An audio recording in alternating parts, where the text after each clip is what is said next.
Luke, many congratulations, more history on the World Championship stage. Just put your emotions into words for us after that.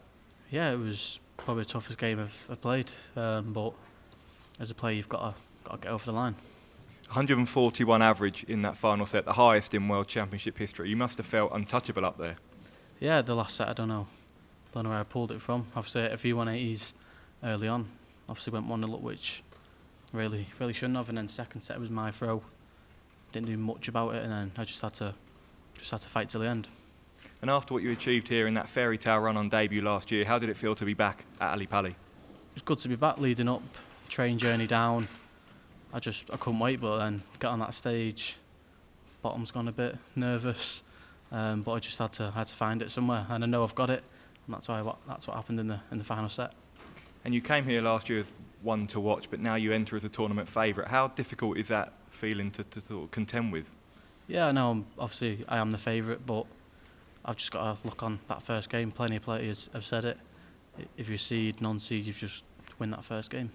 And it's been a really big week for you personally as well, winning the Young Sports Personality of the Year award on Tuesday, finishing runner-up in the main event. Just how proud are you of what you've achieved over the last year? Yeah, I've done everything I could have this year. Been really good, but to win Young Sports Personality of the Year, it's a massive achievement for myself. Thank you. Luke, congratulations. Just describe how you felt coming off the stage there. I know you looked a little emotional, but that must have felt great overall. Yeah, it was. Obviously, I drank my water, said to Abby, I'm okay. And then as soon as the question come, boom, tears. I'm like, what are you doing? But yeah, the fans were good then, but just a bit too much to try and speak on stage after that. It's a long wait, isn't it? 6.5 days the tournament's been going. I just wonder, what have you been doing in the last 6.5 days? How much of it have you watched? I know you're a darts aficionado, you love watching the game. So how much of it have you soaked in, and how much have you just tried to forget about it completely? Yeah, I've watched probably near enough every session. Obviously missed the session when Ryan played Fallon, because I was at the Young Sports Personality. But obviously I've seen the result, knew I was playing Ryan, but yeah, other than that, I was practice, watch the darts, and just see who I was playing. And you know, when you reflect later on that last set that was just an astonishing 140 plus average, how will you think about that? Is that one of those sporting moments where it feels like an out-of-body experience in some ways? Because that was darts from the gods. Yeah, it's probably going to be in the headlines already, but if someone asks me, that last set against Ryan, I'd be like, don't even mention it. I don't want to know anything about that last set. All I want to know about is that win. Congratulations. Thank you. You're next. Luke, congratulations. Fabulous end to the game. But coming here this year after everything you've achieved, is there a different kind of pressure on your shoulders, do you feel? I didn't. Obviously, like I said, leading up to it, I was fine. Train journey down, practice going well. Even practicing on the stage, it was going unbelievable. But as soon as George said game on, bottom's gone again. I'm thinking to myself, what are you doing? Just relax. And then that last set, I found it. We saw the 9-darter, obviously, you know the record, that another record that you could potentially break, and you've missed it yet again. Is that becoming a frustration in a good way? Yeah, it's definitely becoming frustration in a good way. Obviously, as soon as you make the switch to the treble 19, your eyes light up. I heard the camera pan round to the winner, so I'm sorry whoever you are. I'll try again. And is it nice that you can go home for Christmas and just refocus now and just get all the emotions back in check, and then come back after Christmas and attack it once more? Yeah, that's what I wanted to do. Obviously, I said it last year, win that first game and you're coming back after Christmas. So I think it's going to be the most relaxed Christmas I'm going to have. Thank you. Well done, Luke. You said it was the toughest game you faced. Is that purely because of the intensity of the occasion, the pressure? Is that the first time you've really felt that major pressure despite what you've been through this year?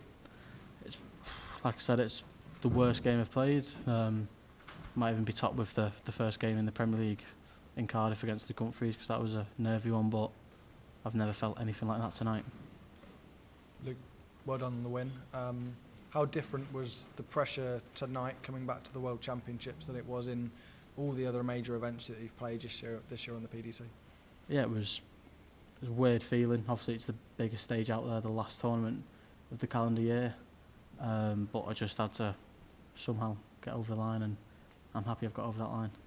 And there was a huge release of emotion after just winning the first set, which obviously went to that final leg. How crucial do you feel that first set was in the occasion?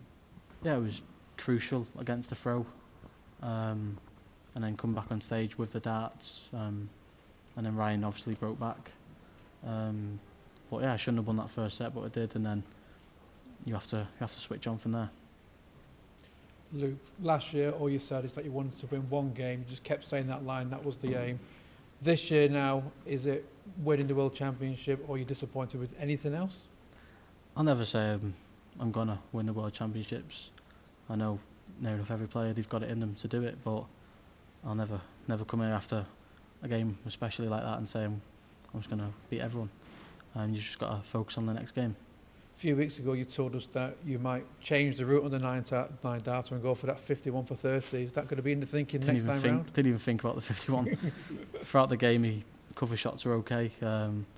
Left 265 a few times and hit the treble 19. But yeah, I might have to take a moment to think about the treble 17. I want a few good if you hit it that way. Well done, Luke. Thank you. Just on that 9, obviously Christian Kiss, your first round opponent from last year, hit the famous 9 here and got all the accolades from Paddy Power and whatnot. Did you watch it, and did that make you even more hungry? Yeah, I watched it. I was at my friend's house. Like I said, I've not missed a session apart from the evening when Ryan played Fallon, and I just looked at my mates. I was like, how's he done that? He was nowhere near last year. Just goes to show how well he's played this year. So fair enough to him. He's going to have a lovely vacation ahead. As you touched on at the beginning, you've won almost everything from a personal perspective in the sport. Obviously, BBC Young Personality of the Year, the Google's most searched athlete, youngest Premier League champion. Was there one particular accolade from this year that really stood out to you and you thought, wow, I've made it? It was, I'd like to say Bahrain, but that was kind of a first competition back. World champs weren't a fluke. And then, obviously, like I said, after I won the Premier League, for all the doubters, that was probably the biggest win. So winning the Premier League's been the biggest. And I know you were disappointed with how you started the match, but you're the first seed in the tournament so far to hit a ton-plus average. Obviously, that last set was out of this world. When you are at your best, are you the best player in the world? You could probably say that, but once again, I'm just me. I'll never say I'm this, I'm that, I'm going to win all this. I just see where my darts land. Thank you very much. Congrats. Thank you. Luke, you've shown a lot of discretion when it's come to how many events you're going to attend throughout the year and which ones you're going to miss to get a break. How important has it been to learn over the year of the tour which ones to miss and which ones to get through for your sanity, basically? Yeah, it's all about, it's all down to myself and how I feel. Obviously, easy to speak to my manager and say I'm not feeling too good after the weekend at the Pro Tour, Euro Tour, so I want to miss the next. And you've got to give yourself time and miss tournaments. Yep. And what have you learned from your first year on the tour? It's been really good. With a few Pro Tours, obviously the major ranking in the Grand Slam, Premier League, Bahrain, World Series in Poland, winning the World Series finals in Amsterdam. But it's been a good year. I couldn't ask for much more. Congratulations. Thank you. Luke, there is so much attention on you at the moment, even more in this week, the focus from the media and so on. Did you get used to it, or is it still something at some moment which is quite unreal? Leading up to it, I've just been focusing on myself, practicing, sitting down, and like you said there, media-wise, I've not read a single letter because I know what it's going to be. I had it last year, so I won't be reading anything. And any special preparations during the next, 7 days until the next game? Nothing special. Obviously, Christmas is coming up. Go home. May even go home tonight. Just get my head down tonight in a proper bed at home. But if not, it's early leave tomorrow. But I'd like to go home today and just chill out.